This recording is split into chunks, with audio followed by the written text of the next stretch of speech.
IVM. How many of us have pensionable jobs anymore? If you do have one, pretty much everyone will consider you extremely fortunate. Pensionable careers might have become fewer in India, but we do have forms of pensions that are there for the formal sector. And the allure of a good, assured pension remains undeniable. Economist Renuka Sane joins me on the Pragati Podcast to discuss pensions, their evolution and reform in India. Don't miss this episode.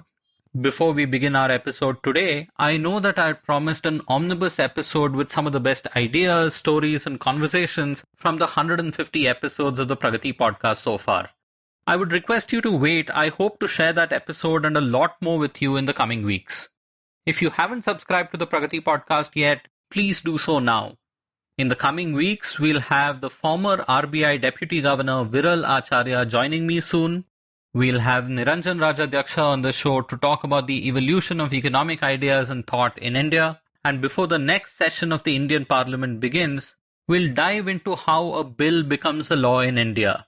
Not just that, we'll also talk about how concerned citizens, advocates, researchers, and others can intervene constitutionally into this lawmaking process and make a difference.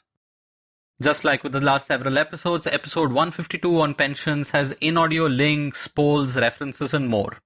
You can access them by subscribing to the podcast on the IVM Podcast Android app, the Adori iOS app, or by listening to the episode on your mobile or desktop browsers. Visit tiny.cc/Pragati152 if you want to do that right now.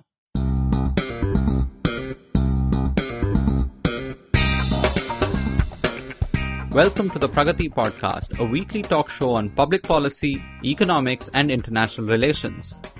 We take a step back from noisy political debates and dive into rich conversations on India and the world. I am your host, Pavan Srinath. We'll start this episode's conversation after a short break. Hello, everybody. Welcome to another awesome week on the IVM Podcast Network. If you're not following us on social media, please do. We're IVM Podcast on Twitter, Facebook, and Instagram. I want to remind our Tamil-speaking audience about the new show from Pragati Podcast. The previous season was Ponniyin Selvan. The new show that we're doing is Sivakamyan Sabata. Kavita Jiva, who's the host of the show, basically what she does is she retells these old classics in a modern idiom. I think you'll really enjoy that. Quickly running through some of the other guests that we had this week. Luke Coutinho showed up on Cyrus Says, where he and Cyrus had a great conversation about fitness and all things related to that. Rahul Dakuna was on Gauri Devi Dayal's show. This rounds on me. Again, great conversation around brands and things like that. Maruk Inayat had Kaveri Banzai on her show to discuss Sushant Singh Rajput's death and the effect it's going to have on Bollywood as it goes forward. Archana Vora, who is a director of small and medium businesses at Facebook, she was on Advertising is Dead, talking about the kinds of work that Facebook is doing with smaller businesses. And remember, Edges and Sledges continues its fan series. Do definitely check that out. And last, one final thing, that Cock and Bull this week was really interesting. Cyrus, Kunal Vijayakar, Gauri Devi Dayal, and myself spoke quite a bit about the restaurant industry and the challenges that they're facing in this pandemic. So do definitely check that out. I think you'll enjoy that. And with that, let me get you back to your show. Hi, I'm Pavan Srinath and welcome to the Pragati Podcast. I'm here with Renuka Sane. Renuka, welcome. Thank you so much for joining us. Thank you for having me. Renuka, you're here today to talk to me and really educate us about pensions. And I think pensions seem to have this central importance and also a certain amount of romanticization in India, right? Even now, the idea of a pensionable job, or, many people might want to work in government, not just because the government job gives them stability, but also a pension. So there is this strong importance to having this source of income post-retirement and, life planning. It's so central in India. Can you tell us about how people even started thinking about pensions and when pensions entered the Indian minds in our country? Yes, and you're right that pensions have this importance in people's mind, and one can see why. Because we are all going to live long, and as we get older, our sources of income dry up. So to have a source of income in old age is really a treat. And one can see why people are interested or why it has value to all of us, actually. I think that the pensions really started during British times. So earlier it was given to civil servants Post-independence, we started with the system of provident funds. And let me explain both of these in a little bit of detail.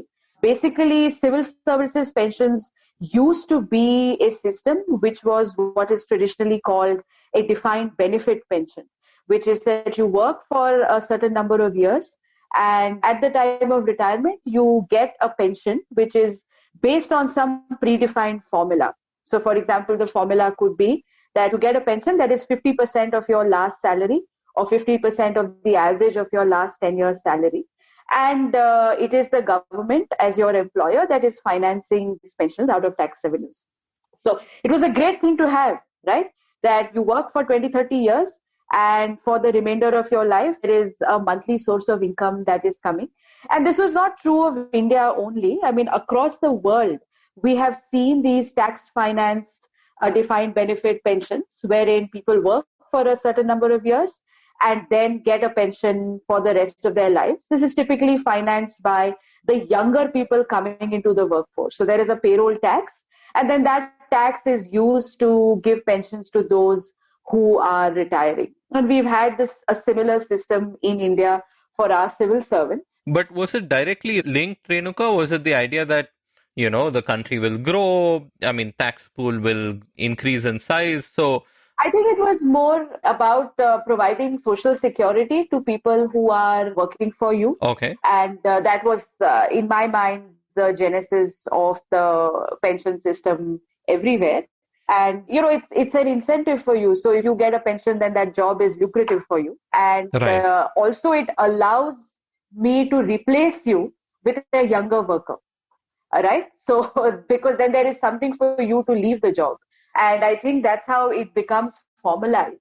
And we've had this system in India and in other parts of the world as well, where there is a payroll tax, and that is financing the pensions of the people who are retiring in a particular year. So these are called as defined benefit pensions. The other system that got constituted in the 1950s was the Provident Fund system, right? Through the Employees Provident Fund Act. Many of the listeners of this blog would have heard of the EPF and would probably be working in organizations that are mandated by the EPFO, which is the Employees Provident Fund organization, to contribute a certain sum of money in what are known as your pension accounts. So in this kind of a system, what happens is that every year, every month actually, some amount of money is taken from your salary and deposited in this account in your name. It then gets invested in various market securities, government bonds, corporate bonds, equities, and it earns some interest. In India, the EPFO declares the interest at the start of the year. So it's kind of an administered interest rate. So it's around 8%. And every year, 8% gets credited to that account. And then this corpus grows through your life. And at retirement, you get this corpus back. And then you can do what you want with it. Okay. So in India, in this EPF system, we have some certainty on what this amount is like and what rate it's growing at. Exactly. So in the EPF system, there is certainty about what this provident fund is going to give you, and you can make certain calculations on, if my wage grows in this particular manner and if the contribution rate is 24%, then what is it that I am likely to have by the time I retire, which is around 60 in India. So we have two systems, which is the traditional civil services pensions. And I call it traditional because this soon got replaced by a new pension system, or the national pension system as it's called, and we can talk about that later. But traditionally, we've had this civil services pension, which is 50% of your last wage, and you get it for the rest of your life. And then there is the EPF for those who work in industries or companies that have 20 plus employees. They are mandated by law to become part of the EPFO and contribute certain sums every month towards the employee's pension account, which is really the Provident Fund account. And these are the two main systems that we have in India for civil servants and for those that work in the formal sector defined as companies with 20 plus more employees that get covered under the EPF Act. So, Renuka, what about people who are not in the formal economy or working in government? Like, are there systems of informal sector pensions? I mean, do we have such systems in India right now? No. I mean, So most of us who don't work in the formal sector are really on our own. We have to find out ways of saving and for building a corpus for when we retire. And there are multiple ways to do this. And there are multiple ways in which people are already doing this. And many people save in gold. Many people save in real estate, thinking that this is going to be useful for them when they retire. Many people invest in their children. And in some ways, investing in children is a great way of providing for old age, because if the child does well, then the returns to education from the child may well be higher than the returns that you get from the market. So in the informal sector, there are multiple ways in which people are making their decisions. Now, whether these decisions are good enough and whether people end up with a good corpus to finance consumption in old age is something we actually do not know. So we really have no sense of what people are doing and whether what they're doing is good enough. Does it give them a good quote unquote replacement rate? And replacement rate is really, if you earn 1,000 rupees pre-retirement, what is it that your pensions corpus is giving you post-retirement? So are you getting a high enough replacement rate? These are all actually research questions that need to be discovered. We actually don't know enough about this in India. So in some sense, the informal sector is on its own. There are some pensions products that are sold by life insurance companies, by mutual funds.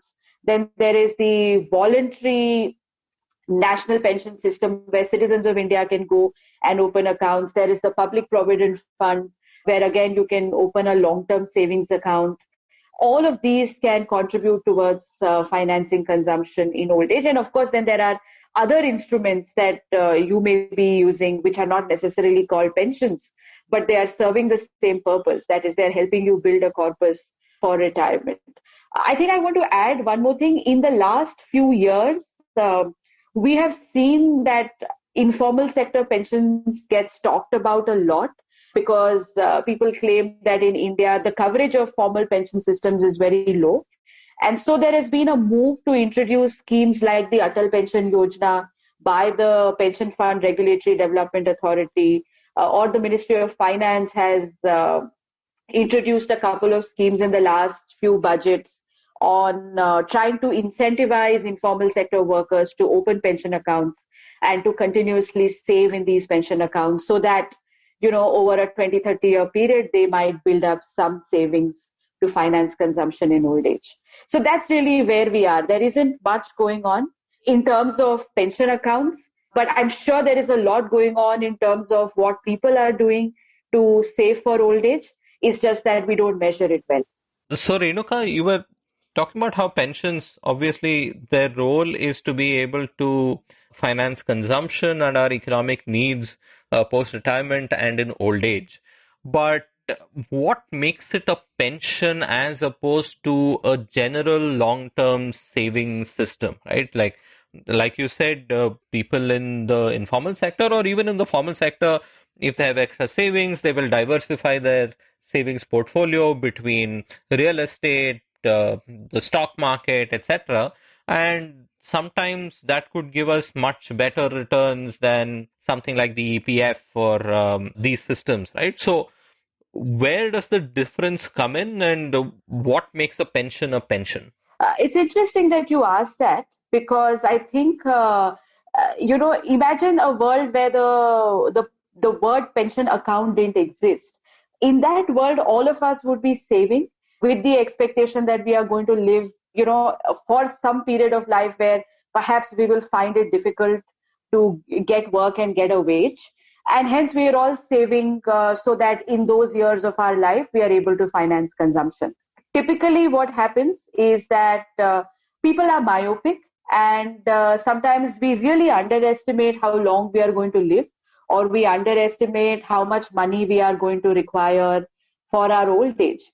And hence we have these systems where people are forced to save into these accounts, and they are called pension accounts. And what is interesting or what is unique about them is that it's mandatory. So when you are in a company that has 20 plus employees, you are mandated to put X% of your salary in these accounts. You don't have a choice. That's the law.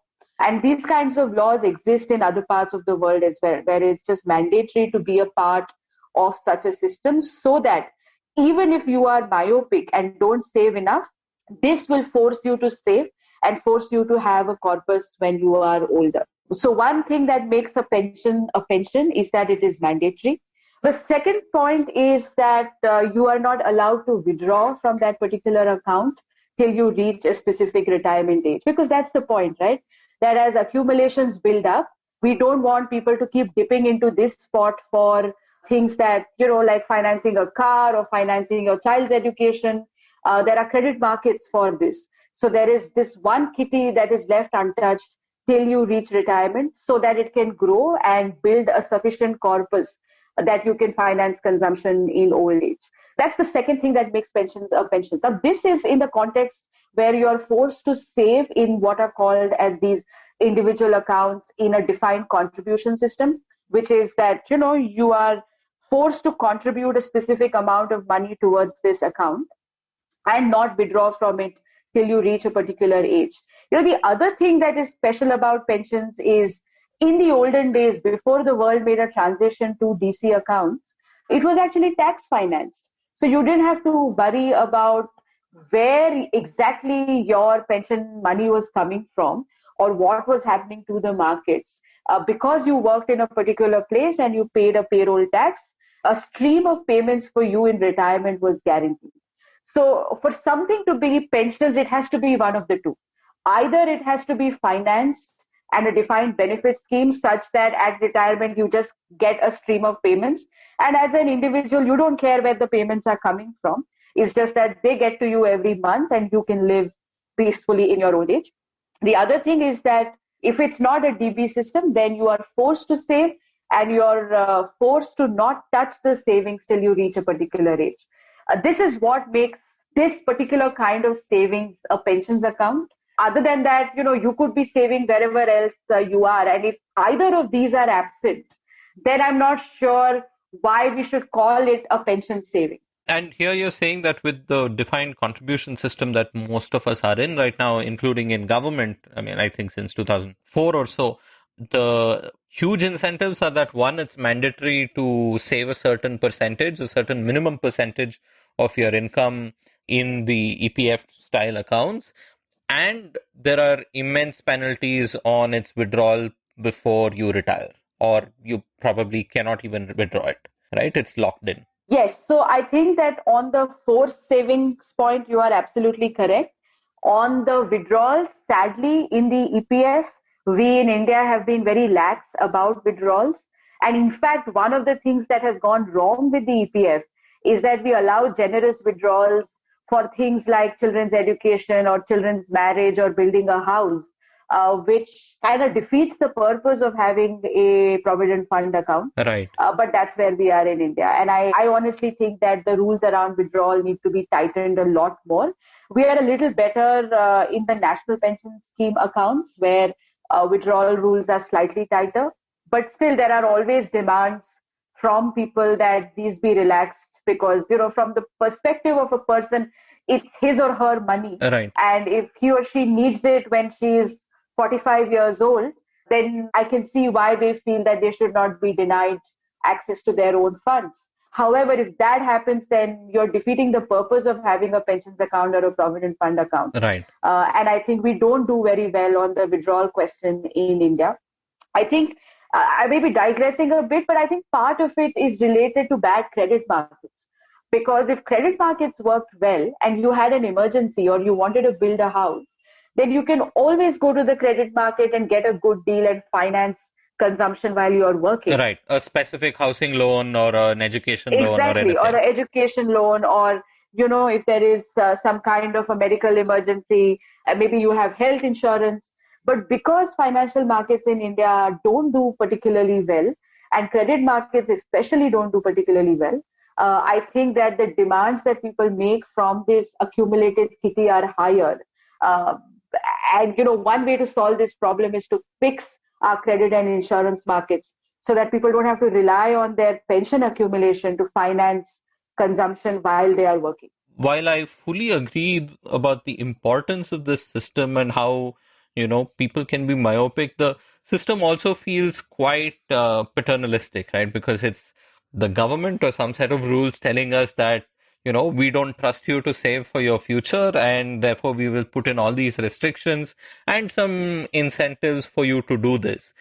Has this been necessary always? Like, are people fundamentally very bad at estimating economic needs in the distant future and doing that kind of personal economic planning? Do we need forceful state interventions on this? Yes, I think that the literature has shown that people are myopic. We consistently underestimate how long we are going to live. In fact, whenever I'm teaching, I ask my students, how long do they expect to live? And the answers you get are laughable because given the improvements in life expectancy, all of these people are going to live to about 100, if not more. Whereas when you're 25 or you're 23, as many students are, they think that 60 is old enough, maybe 70. Okay. And I don't think that of course, they change as you become 40. You think you're going to live a little bit longer, but we consistently underestimate how long we are going to live. And to that extent, forcing people to save is a good thing and is important. Another thing to remember is that suppose governments didn't force people to save, and a lot of people found themselves in poverty in old age. Okay. Now, the way systems are structured in the world today is that will become the government's responsibility when these people are older. Right. So it's the government's way of saying, look, if you end up in dire poverty in old age, you're going to come back to me or complain to me about how, old people are poor and dying. And then it's my responsibility again, and I'll have to subsidize something or spend taxpayer money to ensure that older people are not dying, for example, not dying, because of poverty. So instead of doing that, then I anticipate that, you're going to cause me trouble when you get old. So I am forcing you to save.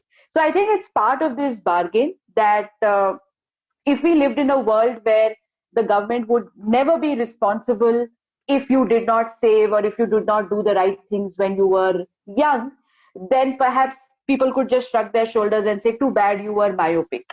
But I don't think we live in a world where we can accept a large scale poverty amongst the elderly, and it becomes the government's responsibility. So in that sense, therefore, governments act now and say, I anticipate that you are myopic and hence I'm going to force you to save.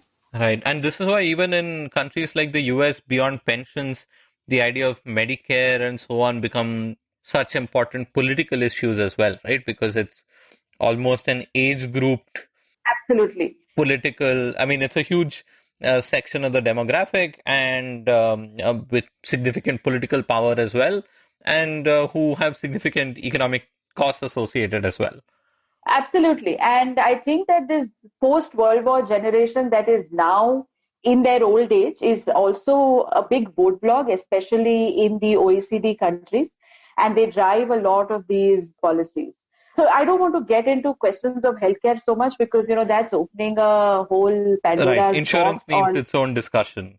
Yeah, or the question of health, which is not necessarily always solved through insurance, needs its own discussion. And it certainly is a big problem when you come to old age, and financing medical care in old age becomes a bigger and bigger problem as you become old, right? So as you hit your 80s and your 90s, this will become a significant part of your expenditure. And hence how the healthcare sector evolves and how health prices evolve will have a bearing on how people live in their old age. But I think that's merits a separate discussion, and it's not really part of the pension story. It's part of the pension story to the extent that if you live in a world where there is no government subsidized healthcare, then you're on your own, and hence in fact the amount of money that you would require to do your planning would be a lot higher, because all of these medical expenses that you are going to bear have to come from your pension savings. Fair enough. So, Renuka, let's take a quick break here, and I want to come back and talk about how we and the world shifted from the defined benefit system to defined contribution, what kind of forces led there, and spend some time on how pension systems can be designed well. Sure.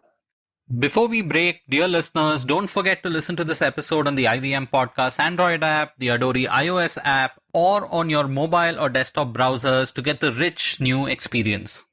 I would also like to thank the Takshashila Institution and IPSMF, the Independent Public Spirited Media Foundation, for making the Pragati Podcast possible.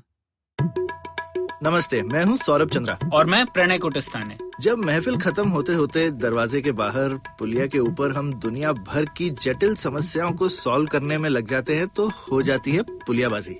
अब आजकल के apartment वालों ने तो कभी पुलिया देखी नहीं होगी, पर आप फीलिंग तो समझ ही सकते हैं। तो आइए शामिल हो जाइए हमारी पुलियाबाजी में, जहां प्रणय और मैं एक से एक इंटरेस्टिंग टॉपिक्स की तह तक जाएंगे। Artificial intelligence, bitcoin, Pakistan, medical education, currency crisis, कभी हम दोनों के साथ और अक्सर स्पेशल एक्सपर्ट गेस्ट की कंपनी में। सुनिए हमें IVM की वेबसाइट, ऐप या अपने फेवरेट पॉडकास्टिंग प्लेटफॉर्म पर हर दूसरे हफ्ते। Hi and welcome back. I'm talking to Renuka about pensions, pension systems and their design. Renuka, before the break, we were talking about pensions 101 and you were talking about how the earlier system in India and many other parts of the world was the idea of defined benefits, right? That you don't really necessarily have to contribute a certain percentage amount of your salary or anything fixed, but that you have an assurance from the government or whoever your employer is that you will get an X amount of money which might be linked to inflation, linked to something post your retirement. So the fundamental problem with this is that people started living longer. I've heard jokes, from things like how the British Airways, I think, had a pensions problem at a point. And I remember the joke being that the British Airways was a pension fund with an airline attached because their pension commitments were larger than their airline expenses at some point. What kind of problems led us to this place where we said, defined benefits no longer make sense? When defined benefit pension systems started, you had a large young population that was supporting a much smaller older population. So, imagine that you have 4 workers contributing for every 1 older person. The burden on you then is much lower. But as demographic transition took place, which is that, 2 things happened. One, life expectancy shot up. Okay, so right. Now this is post-World War II in a big way. Exactly. Right? So, earlier if life expectancy at birth was about 70, now in many OECD countries, it's about 80, 85. In India also, we have seen substantial improvements in life expectancy. Life expectancy at 60 is even higher. So what has happened is that earlier you had to finance this old person, let's say for 5 years or 10 years. But now increasingly you are in a place where you have to finance this person for almost 20, 25 years because that person is expected to live that long now. So imagine you were 4 workers financing this one person for 5 years, but now you're 4 workers financing this person for 20, 25 years. So the burden on these 4 people is much higher. So that was one demographic shift that happened. The second demographic shift that happened was that fertility rates dropped. So people were having fewer and fewer children, which meant that now you don't even have 4 workers. You have 1 worker supporting 4 older people who are now going to live for 20, 25 years. And you can see how the math just starts to go wrong. And this is exactly what happened with pension systems around the world, that this kind of a demographic transition really caused a problem in the sustainability of these pension schemes, that you had to tax the younger people more and more to be able to afford the older people the promises that they were made. And that is what brought about a change in the way we thought about pension systems. And we said, look, we can't do this DB business anymore. We need to go to a place where people are contributing money in their own accounts.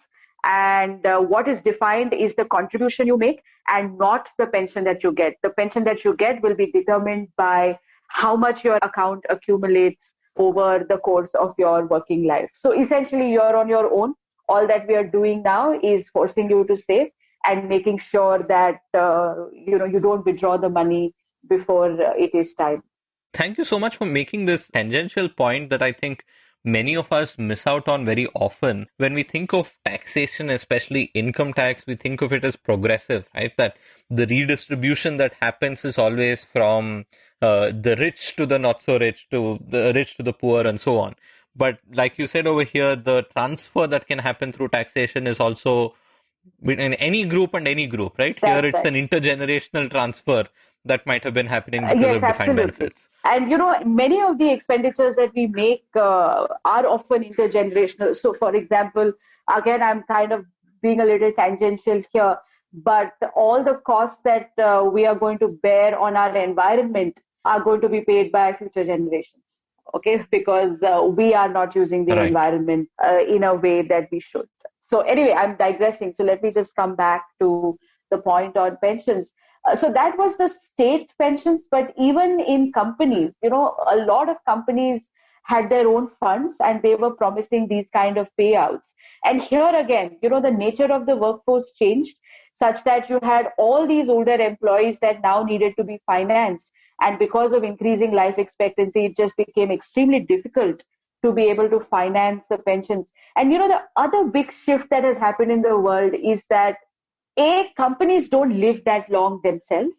So you have, the top 10 companies in, let's say, 1900 or 1930 are not the top 10 companies today. So the world is quite dynamic. The nature of firms is changing. And the nature of employment has also changed. So earlier when you got into, let's say, a British Airways, you were likely to stay there till you retired. Okay. But today that's not the case. Today people move around a lot more. And hence then the concept of a employer-based pension where the employer manages a fund becomes a little obsolete because, hey, you're only going to be there for a few years and you're constantly going to be shifting jobs. And of course, now we are in the world of the gig economy. So a lot of these changes have also meant that employer-sponsored pensions or pensions that are tied to one employer start to kind of not make too much sense anymore. And I think even in the EPF, this changed only not too long ago, right? Like, say you were a person working with one employer and then you shifted, you would end up having two accounts with EPF, which now are getting merged or something like that, right? Well, I mean, a lot of that was just, bad management, whereby it was just easier to let the old account stay and open a new account instead of closing that account and transferring money or transferring the balances to the new employer. I think that over time, the EPF is also getting its systems right. And I hope that they are better than what they used to be, so that the account is tied to the person and not to the employer. Fair enough. And that, I think I jumped the gun also because I want to talk about EPFO and its management in a bit. But first, I wanted to ask you about the big change that happened with government pension systems in India, which was the NPS, right? So the National Pension System. And this was huge, right? Because suddenly government employees who have disproportionate political power in various ways as well they were brought on to a very different system with very different sets of benefits and costs associated. How did we do this, and what are some of the elements that went into this system? Yes, it's very interesting that you ask it in this manner because actually the genesis of pension reform in India was actually the Project Oasis report that was at that time led by the Ministry of Social Justice and Empowerment. And this is how long ago? 1998 was when the Oasis committee was formed, and the Oasis committee submitted its report on pension systems and on informal sector pension systems. And this then went to the Ministry of Finance. It is then that the Ministry of Finance realized that actually there is a problem on both counts. There is a problem with civil services pensions in terms of the cost to the fisc. And then there is a problem of this, informal sector being outside the purview of any pension scheme.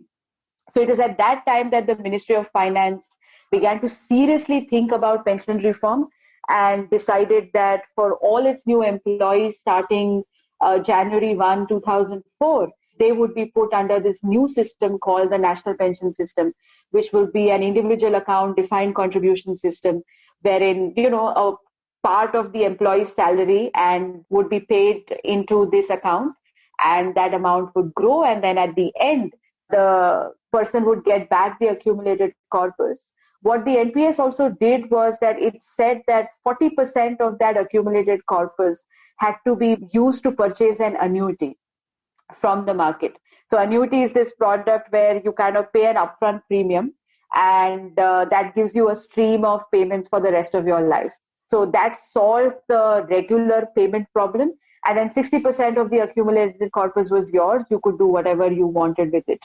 So if you wanted, you could use the 100% of the accumulated corpus to buy an annuity, or you could use 60% or more, but 40% had to be annuitized. So that was the system that we brought in. What does the NUC stand for? Annuity.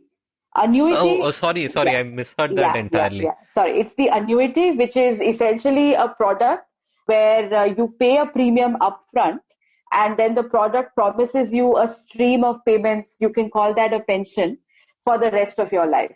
So, like we are doing risk pooling in insurance. So what are we doing in insurance? We're taking money from a lot of people, and we are saying that in case of death, okay, we will pay out of this pool to the family of the person who dies, right? So here the risk is being adjusted. I mean, there's a mortality risk, and we are pooling the mortality risk. We're taking money from 100 people in the expectation that the payouts will only happen for 10 people. Annuity is exactly the opposite, where you are pooling in money from 100 people, and you're hoping that only 10 kind of make it for 20 years.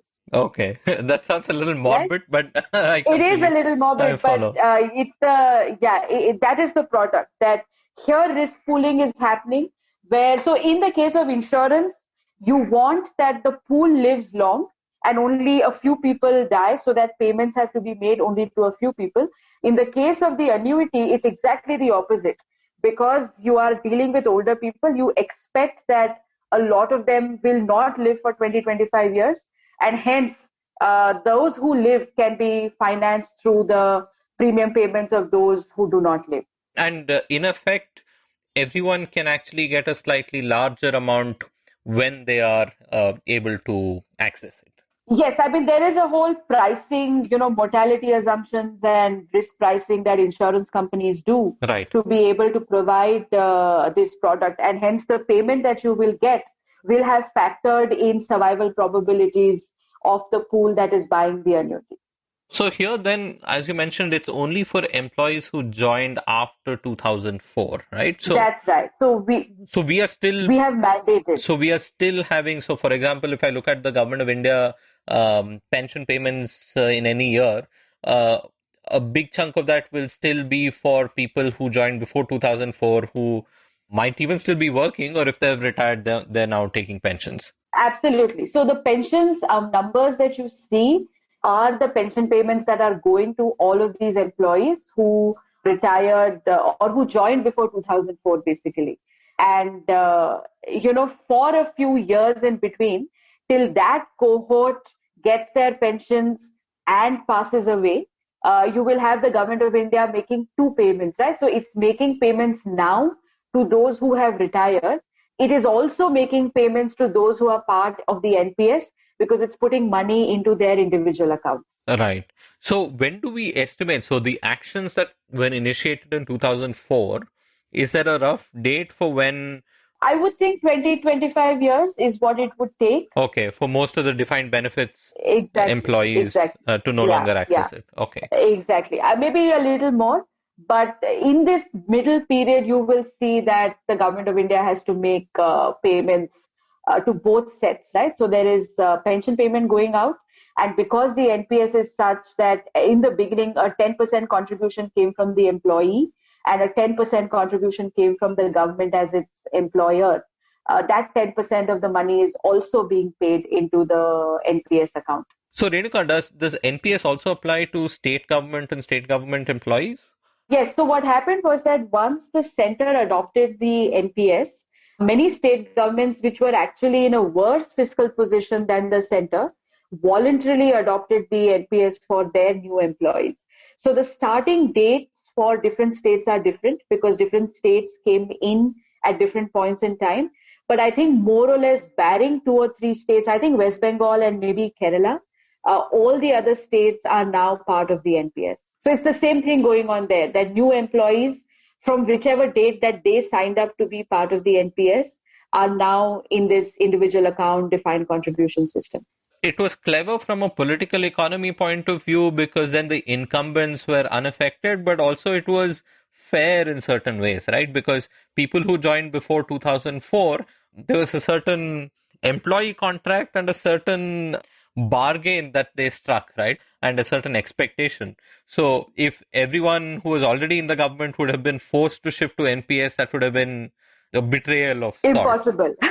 I don't think that we would have made it if you had to get the older people to shift. But yes, you're right that because this is an employment contract, the government could do this. And I think that it did this very smartly, where it said that it set a cutoff date and it said that those who join after this date just get a new employment contract. And you always have the choice to not join government if you don't like the terms. Right.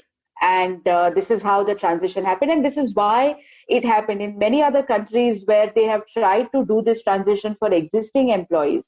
It becomes extremely problematic because, there has to be some evaluation of, in some ways, what the employee is. So, imagine that this transition happens when I'm 40 years old and I've already put 20 years of service in the government. What would be the value of my corpus had I contributed for 20 years, right? Or what is the pension that I deserve in this old system that you would have to give to me before you put me into the new system? And these kind of conversations always go very badly and get stuck, and hence reform gets stuck. And I think India was very smart in that period, in that it only made it applicable to new employees. Tell me if this is artifice or not, but both in our EPF contributions and here in the NPS, there's this idea of contribution from employee and contribution from employer, right? Or, X percentage of your income. They're fungible, right? Because ultimately, I think so. It's cost to company or cost to government and some subset of that put into a pension account. Absolutely. So, if this were not there, you could expect that you could ask for a higher salary. But to my mind, it's fungible. Ultimately, it's a CTC, right? I mean, it's exactly, it's the CTC, absolutely. So Renuka, so far we've been talking about these pension systems from the employee point of view, right? Or the retiree point of view. But what is necessary for a good pension fund or a pension system for its management and governance? Because they're taking in enormous sums of money and they're sitting on it for an enormous length of time, right? So how does a good management system get made? I think this is a very important question. And so, there are two aspects to a good DC system, if you will. One is that, like you mentioned, that, fund management is done appropriately. And the second is that, when you are incentivizing consumers to come and buy your product. So in the case of mandated systems, this problem is lower. But in the case of voluntary systems, wherein you can go and open an NPS account, the way that you are lured into buying this product also becomes extremely important, right? Or even if you are mandated, then the kinds of fees that I am charging to operate your account become extremely important. So I think that, in retail finance, we have seen a number of issues around mis-selling of financial products, in the kinds of fees that get charged, in the kind of disclosures that get made to consumers about what is it that the fund is actually doing, the governance of the fund. All of these problems are the same when it comes to DC pension systems, because now you have a bunch of fund managers. They're all trying to lure you to come to their fund. So even if it's a mandatory fund, imagine that there are 5 fund managers. Then each one is trying to get you to invest in his or her fund. And you have all of these expenses that build up because you're trying to lure consumers. And there are questions of governance and fund management and high fees. So, as an example, one of the first countries to shift to a DC system was Chile, where they had these private fund managers And in 10-15 years, they had a huge problem of extremely high costs and fees, where people's money was taken in and a large chunk of it just went into paying fees to these fund managers, as a result of which the accumulated corpus was that much lower. So the design of this system in terms of what kind of fees get charged, what kind of products get offered to consumers, at the back end, what kind of governance, metrics or measures there are so that pension funds are not losing money because of fraud reasons, what kind of disclosures get made to consumers. These become extremely important questions in the case of a DC system. Just remember that in a DC system, the risk is on you. Right. So as an individual, you are choosing which pension fund to invest. You are choosing whether to invest more in a market fund or in safe assets like government bonds. So this asset allocation decision is also yours. If markets go down at the time of retirement and your corpus just suddenly drops, the risk is again on you. So I think that because of these decisions, it's extremely important that we get the governance framework around how these pension systems are organized right. Because fund managers can misbehave, and then the customer is just left high and dry as she turns 60 or 65 and finds that, so much money was fleeced away and there is nothing that she can do about it now. Right. So how do we then think about, consumer protection and such issues over here? Because, when I think consumer protection, I'm still thinking of far more simpler things, right? I mean, you buy a product, the product's defective, and, there can be a straightforward recourse that one can imagine. But here, like you said, first of all, these fund managers and the fund itself is an agent, right? We are the principals who are giving them our funds, and they are managing it for decades on end.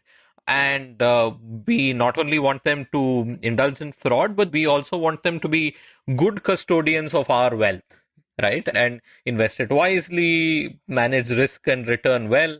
And right now, how does that even work in India? How much flexibility would I, as an individual contributor, have? Or is that EPF and others, do they sort of manage it on their own? So there are two systems in India. One is the EPF, and I'll describe both the EPF and NPS separately. Sure. So the EPF is a system wherein there is a predefined investment pattern that is set by the government of India, and EPF pretty much follows that pattern, and you as a consumer do not have a choice. Okay. So you are mandated to put 24% of your money into the EPF account. And then the EPF follows its own investment guidelines and invests the money in the instruments that it is allowed to invest. A large chunk of these are government bonds, followed by corporate bonds. And very recently, the EPFO allowed the EPF to invest in equities. Okay. Right? And then there is, the Ministry of Labor has these governance frameworks where there are inspectors that go into the EPF and measure what is going on. So there is a whole system of governance on where these funds are, have they really been invested in the proportion that the investment guidelines mandate, and, is the money actually credited properly to the investor account, etc., etc. So this is the EPF system of management. I want to digress a little bit here and talk about, what is a category of funds known as exempt funds. Okay. And some other PF accounts that exist. Like, in the 50s and the 60s, there were different acts that made specific provident funds for specific categories of people. So, for example, we have the Seamen's Provident Fund for people who work on the sea, I think. Then there is the Coal Miners Provident Fund, where people who worked in coal mines did not contribute to the EPF, but they had their own provident fund. Then we have the Assam Tea Plantation Workers Provident Fund.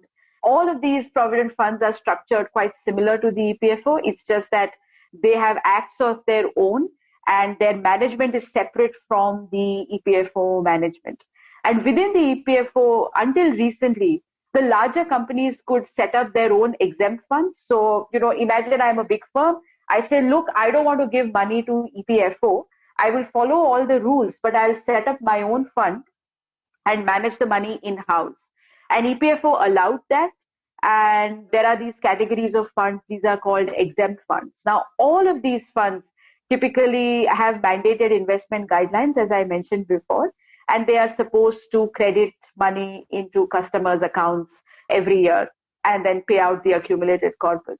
Now, what we have seen is that there have been serious governance failures in the Coal Miners Provident Fund, in the Siemens Provident Fund, in the Assam Tea Plantations Provident Fund, in the Exempt Provident Funds, because the governance framework around what these funds are actually doing with the money is not particularly clear. And in fact, there have been CAG reports that have shown that there are huge holes in the corpus of some of these funds because, the money came in and we just don't know where it went. Wow. And I think that what we need are some serious governance reforms around how some of these funds are managed and how these funds are regulated. But many of them today are outside the purview of the EPFO. So we have not seen such failures in the EPFO, at least on the PF.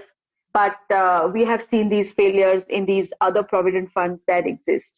So that's the EPF system, where the big problem is of governance of the money and whether money is actually credited to the account of the consumer or not.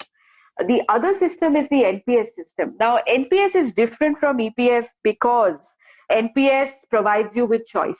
So I could choose which fund manager I want to put my money in, and I could choose the scheme in which I want to put money in. So I could go to a scheme that is more aggressive and hence invests a lot more in equity, or I could choose a scheme that is more conservative and invests money in government bonds most of the time. So because this choice is mine, it is possible that, a lot of pension funds come to me and start selling me the merits of their scheme with a lot of hidden costs and charges so that I get lured into one scheme or the other. So that could have been a problem with the NPS. And of course, the same problem that we have with the other provident funds, which is how is this money actually managed? Is the money credited to the consumer's account? Is bookkeeping done properly? Is, accounts maintained properly? And I think to a large extent, we got these problems right in the case of the NPS because of the architecture of the NPS that we adopted. So what we did in the NPS was that instead of fund management and record keeping being housed in the same pension fund, we separated out these two functions. So we set up what is the central record keeping agency, which talks to the consumer. So I go to a bank, I put my money, that goes to the central record keeping agency, and the CRA, which is the central record keeping agency, then transfers the money to the pension funds. So at no point is the pension fund marketing to you directly about which is the scheme that you should invest in. So that was one way that we solved the problem by, this unbundled architecture that we have. And the second way we solved this problem in the initial days was by saying that pension funds will just do passive management. So what do I mean by passive management? It means that pension funds will just invest in an index, right? So there is no active management. The pension fund is not using its brains to say that this stock is better than that stock and do active security selection, because that's where fees and charges begin to shoot up, because you now have to pay the pension fund manager for using his judgment on which is a better security to select and what is the asset allocation to choose. But because we chose the path of passive management, we solved these problems. We said, look, there is the Nifty index, and all you have to do is that you get this chunk of money and you have to invest it in the same proportion that the stocks in Nifty are divided. And so you took away all of these areas where there can be principal agent problems by just mandating passive investment. So what we also did was that when we were giving licenses to pension fund managers, we said that because it's passive management, we don't have to worry about quote unquote quality of the fund manager and his or her selection and his or her finance potential, because all the fund manager is doing is just following the index. We are going to conduct a bid or an auction on fees. So you tell us how much you are going to charge customers for your fund management, and we will do a bid on the lowest fee, because really there isn't much going on here. And because of this, we were really able to drive down the costs of fund management to the point where we are the lowest cost fund managers in the world. And that really is a remarkable achievement. However, as time goes by, some of these things get diluted. And today we are in a place where fund managers are actively seeking that they should be able to market the NPS to consumers. And it seems that we are going to go down this route, and it will mean that costs goes up, and that's a bad thing for consumers. Pension fund managers have also been able to bargain that we move away from passive management to some active management. And again, I think that that's a problematic development, but that's where we are. So to a large extent, we solved some of these agency problems because of the architecture that we adopted in the NPS. We had a separate record keeping agency. We had fund managers that were chosen on the basis of an auction that determined the lowest fee. They only did passive management. And we had a separate regulatory agency that was sort of the way, the governing mechanism to see that all of this was going well. But I think that some of these things are getting diluted, and we'll see how they evolve in the long run. And Renuka, you're saying that on the balance, having sort of passive management and lesser of agency problems is still better than active management, which may give higher yields, but will bring in too many principal agent problems. Well, I think that the debate on whether active management gives higher yields, has not been settled. In the developed markets where we have data going back 80, 100 years, you see that net of charges, on an average, passive investment beats active investment. Right. And this is about people saying that just an index fund does better than most hedge fund managers in the long run, right?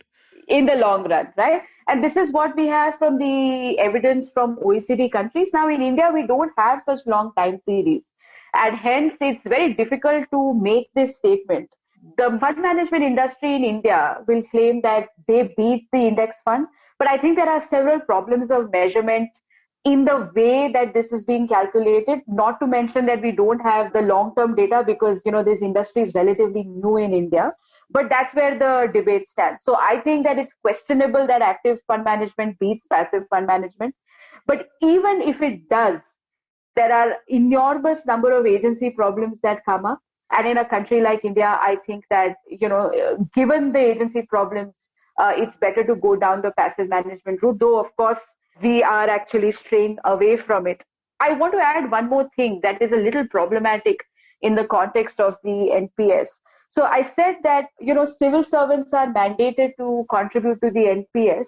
And the way this happens is that there is a pay and accounts officer in the government that is paying your salary every month.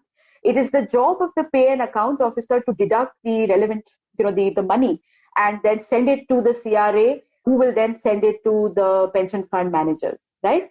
So every pay and account office requires to do this for all its employees. Very recently, I read some newspaper articles based on a CAG report that show that several state governments are not doing this properly, that there are problems in the transfer of money, from the pay and accounts offices to the CRA. So, if 100 crores was supposed to be sent to the CRA, only 50 crores has been sent. Now, this is a ticking time bomb.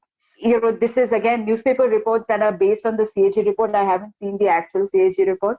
But if this is true, then this is deeply problematic because the success of the DC system rests on the fact that these contributions are correctly sent to the relevant market players. And if we are failing to do that at the pay and accounts offices in government, then it's a big, big problem. And the governance failure then here is not so much in the way the markets are working, but actually the governance failure is at the hands of the government itself, which is not passing the contributions on to the fund managers. And I think that in the context of government employees and the NPS, that is a problem that we need to solve very urgently. I really hope we can, because this feels like a different version of the tax deducted at source issue that India had, 15 years ago or so, right? Where companies were deducting TDS from their employees, but it was not necessarily being sent to government. And we had the the tax information system and so on, which finally addressed a lot of this.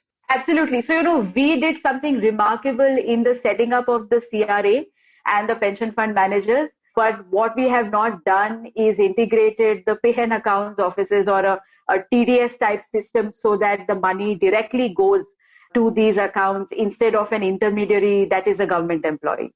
So I think that this is something that we really need to resolve for the NPS to remain sustainable and not get into problems where employees start complaining that this system is a failure and then there is pressure to go back to the DB system, because to my mind, that would be a disaster.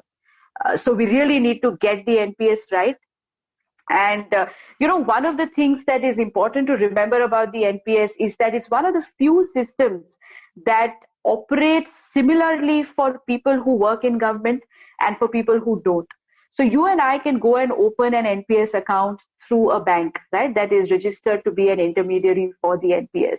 And then more or less, we are all under the same rules. Of course, no one's contributing 10% or 20% for us, but at least I have access to fund managers and to the CRA and the mandatory annuitization rules in a manner which is very similar to government employees. And that's remarkable because for once we have a system where there is some parity between government employees and those who don't work for government. And, when the NPS was being designed, it was expected that once it succeeds for government employees, then it becomes a shining example for those outside of government to also join in. But if we kind of see the problems that we are seeing in terms of money not being sent back to the CRA and to the pension fund managers, then we are in deep trouble, because not only do we ruin the case for government employees themselves, who will soon start asking for going back to the DB system. Already there are protests now and then where employees want to go back to the DB system. So those pressures will rise. But you will also have a problem in the sense that citizens of India who are not government employees will lose trust in the system. Though it's not the system's fault, it is the fault at the side of the government where money is not being sent to the NPS. Thanks, Renuka. And here I want to take a bit of a step to the side, because apart from these problems that you highlight with the NPS, the premise and the promise it had and some of the challenges that we've faced so far, within the government also, we seem to have gone back a good amount when it comes to the problem of defense pensions, right? With the one rank, one pension scheme that was finally enacted a few years ago, we have gone back to defined benefits and perhaps fairly expensive defined benefits. And, I think this year or last year, the pension, defense pension amount alone had crossed 1 lakh crore rupees. And the overall defense expenditure in the country is barely 4 times that, including this number. So the politics of it, I think, deserves its own episode. But could you walk us through what a one rank, one pension type pension system means fiscally and cost-wise? Yes, I think that the question of military pensions is a really important one, because, when the NPS was being designed, the idea was that first we will do this for civil servants, and then in a few years, we will also do this for the military, for the armed forces.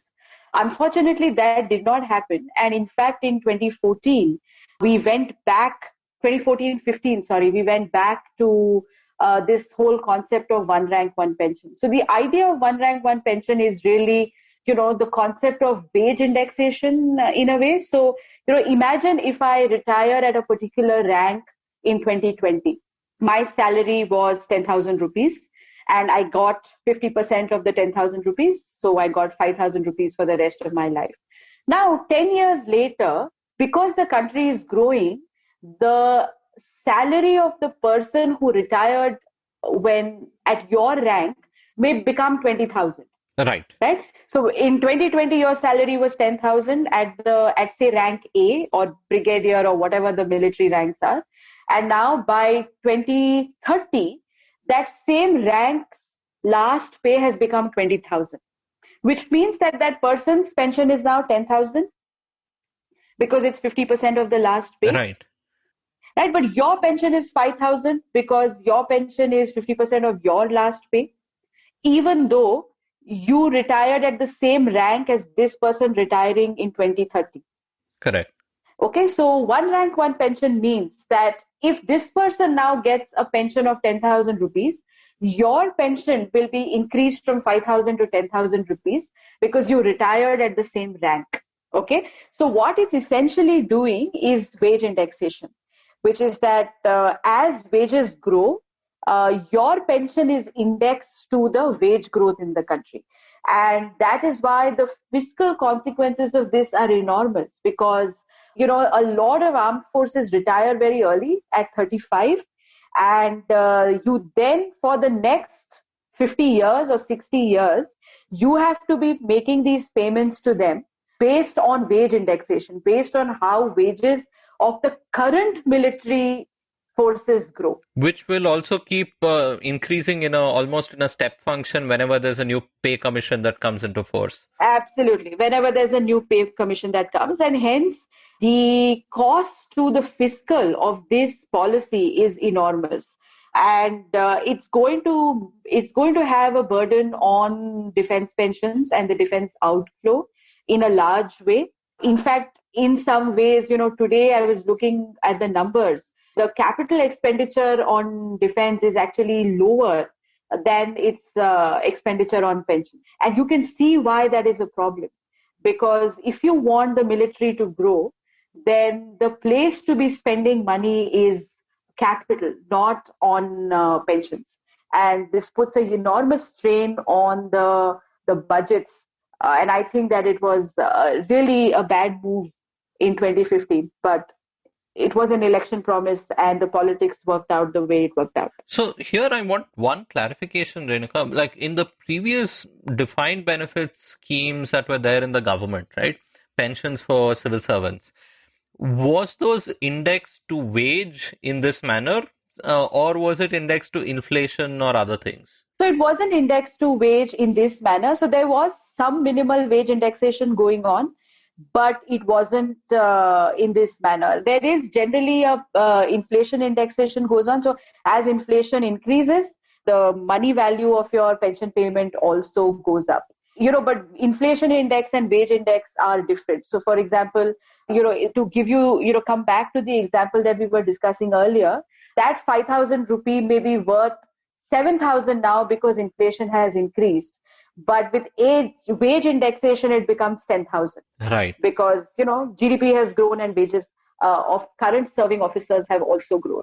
So wage indexation is always more expensive than inflation indexation. And that is essentially what we have done when it comes to military pensions.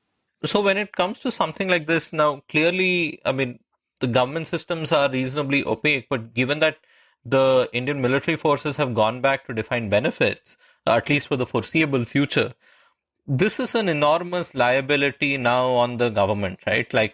So every additional soldier who is recruited by the armed forces, there is a lifetime cost of wages and pensions to be paid to that soldier, which can be quite high. And given that our budgeting systems are all cash based and we look at how much is the outflow this year, how do we get to a place where we can truly use economic reasoning to help us make better decisions on these counts? Look, I think that politics trumps economics, and it's an intractable problem until there is political will. This problem is not going to get solved. And one of the other problems with this is that we actually don't know what the expected pension liability is for some of these schemes, right? Because it's one thing to look at current expenditures, but it's another thing to say that over a 50-year period, what is the flow of expenditure that I expect given the age structure of my military today? Right. Okay. So there is a age structure, there is a rank structure, and one can make plausible calculations based on this, saying if this is my age structure and this is my rank structure, and I expect wages to grow in a particular manner, then what is the liability that I expect over the next 50 years? And if I had to bring it back today in today's terms, in the rupee value today, how much would it cost? What is it that I am signing up for? The answer to this question is not known. Right. Okay, because to those of us outside, we don't know the age structure of the military and we don't know the rank structure of the military, and so it becomes extremely difficult to know what is the value of the promise that we have made. So all we observe are the line items in the budget where you see how much has been spent on defense pensions. So here I know that you and Ajay Shah had made some estimates while sitting on the outside, right? While making very broad assumptions. So do you have figures or ranges of how big this pension liability could be? Yes, so we had done some calculations, and I want to really add the caveat that these were calculations based on some very basic assumptions because we really don't know the numbers from the inside. So, what we had found was that the implicit pension debt could rise by almost 100% if we did this one rank, one pension scheme. So, we did this calculation before the OROP was accepted, and these are really very high numbers. But this is where we are. And these are just approximations because we actually don't know the truth. But Renuka, outside of the military pensions, because we have now moved to this defined contribution system, even though we have a cash accounting set up with our government systems, the liability is more manageable, right? Because it's not a huge liability with, indefinite payouts that the government has to manage about on its books.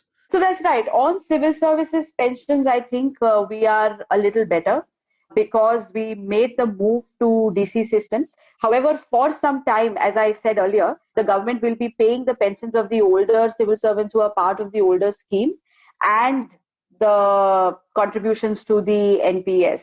If you look at some state numbers, you do see a huge rise in the salary and pensions expenditure. But I think that over time, this will come down. So right now, I mean, we are having this conversation in 2020. We have a pandemic. We have an economic contraction that we've seen for the first time ever. How do you see the pension burden sort of playing out from here on? And we are also at a time when India is still a young or a youngish country, right? I think a lot has changed over the last decade, and I think we've perhaps squandered the last decade in certain ways. But from a pensions and a long-term savings point of view, how should India be thinking at a macro level right now, given our age demographics, given our GDP per capita right now and other things? So I think that, in terms of civil services pensions, we are on the right track, that we made the decision in 2004. And we are now in a DC system. What we need to do is to consolidate the DC system and make sure that the kind of messes that we spoke about in terms of, state government's money not getting contributed to the pension accounts, those get resolved. So that's one path to go after. And we ensure that the NPS stays true to its cause and the governance issues and fund management issues continue to get resolved over time. On the other provident funds, like the coal miners and the Assam Tea and the EPF, I think what we really need is a regulatory structure such that all of these funds get regulated by one regulator. So EPFO can continue to do the contributions collection, but the governance of the funds should be in a manner that NPS funds are regulated. Similarly, we need to bring a lot of these unregulated funds like the coal miners fund and the exempt funds into a cleaner regulatory ambit. So we solve these problems in the formal sector pensions workforce. And then there are questions around where some of this money gets invested and how do we do fund management. One of the biggest issues that we face in India is that we have cut off ourselves from international diversification. So both the EPF and the NPS do not allow us to diversify and invest in foreign markets. I think that's crazy. We would do a lot better if we, started investing some part of our money in international markets and get the benefits of diversification. So these are the conversations that we need to have to improve the formal pension system, if you will. The informal sector pension system, I really think that the way to go forward is to find some way to mandate people in the what is now the informal sector to become part of the NPS. And there are multiple ways in how this can be done. But We've today just given up and said that the only thing that we can do is, provide some incentives so that people in the informal sector open their accounts. I think that, if it's only a matter of incentives, then we don't need to get hung up on the word pensions. Then the important thing is that we get them to save somewhere. But if there was a way that we could mandate more and more establishments to become part of the NPS, then I think that is the way to go. And I would certainly choose the NPS over the EPF because the governance structures, the fund management is far more modern. The accounting standards are far more modern in the NPS than they are in the EPF. So there is a lot less opacity in how the fund managers inside the NPS or under the PFRDA function relative to what happens in the EPFO. So I think that DC systems are here to stay, that individuals need to be forced or mandated to save in pension accounts, that we need to get our act right on not allowing withdrawals, that we need to get our act right in making more sensible investment decisions and ensuring that there is consumer protection around some of these products. And that, at the time of retirement, we are able to offer decent annuity products, again, where the pricing is done right, where there is reasonable competition, where there is reasonable governance in what kind of annuity products are being offered to consumers, so that, I can give you this lump sum and then get a stream of payments that will finance consumption in old age. And, so that's really the place to go ahead and keep strengthening all of these systems. And of course, there is the big problem of the military pensions. And we really need to find ways of bringing the armed forces into the NPS. But how that is going to evolve and when that is going to evolve, just, is an open question. Thank you, Renuka. And one final question for our conversations today from my end.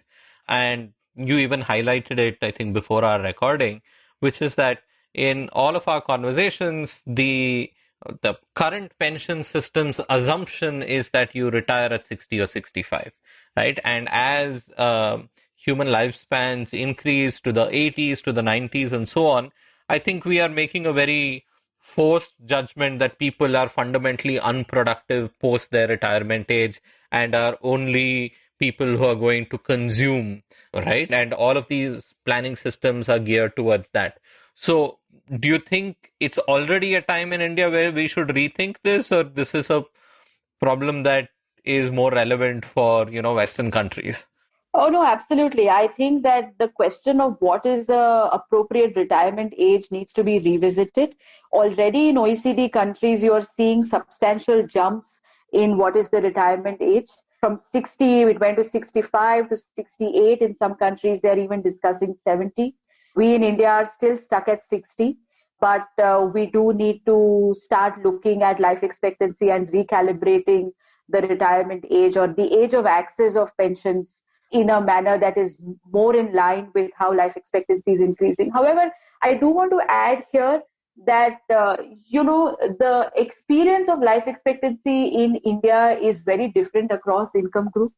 So if you look at civil servants, then their life expectancy probably mirrors that in OECD countries. But if you were to look at the informal sector, then the life expectancy would be much lower.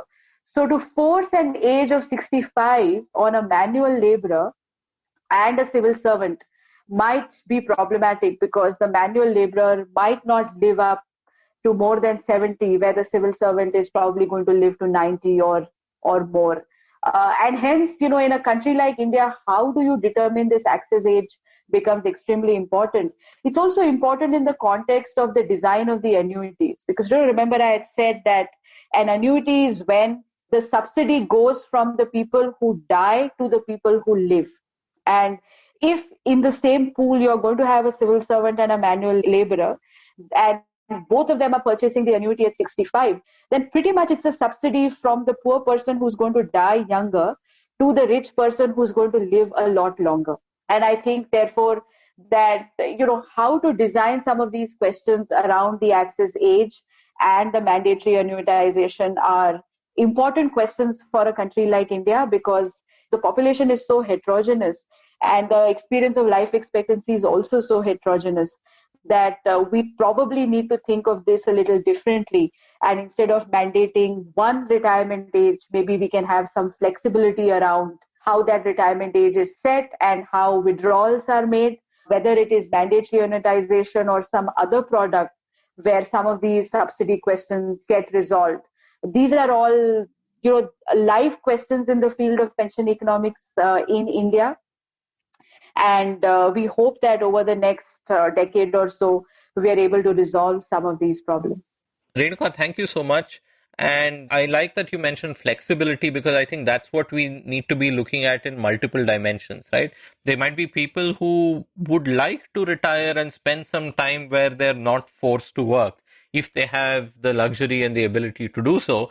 And there might be others who might want to be gainfully employed. I mean, many people who retire from the civil services, especially the IAS and so on, are immediately hired as consultants and in various forms in many places, right? So their earning potential is high, and many of them might choose to opt for it, but that should not come at the cost of the pension going away or something like that. Absolutely. And I mean, this again speaks to the design of pension systems, whereby the receipt of a pension should not disincentivize someone from working in the labor force. And again, these are debates that have happened in OECD countries where, if you got Social Security in the US at 62 and 65, then there were tax rules or other rules that kind of disincentivized you from working, because that would have an adverse impact on the pension that you got.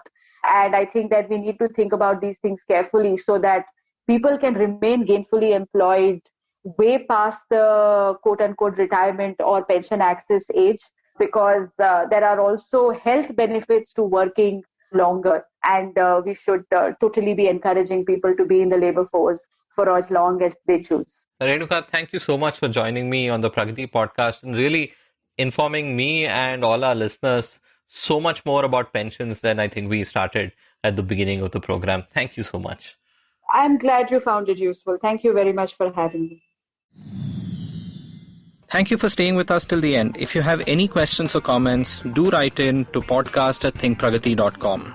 And hey, if you like the podcast and listen to us on iTunes or Apple Podcasts, please leave us a rating and a review. It'll mean a lot to us. The Pragati Podcast is available on the IVM Podcast app and pretty much every other podcast app and platform. We are there everywhere.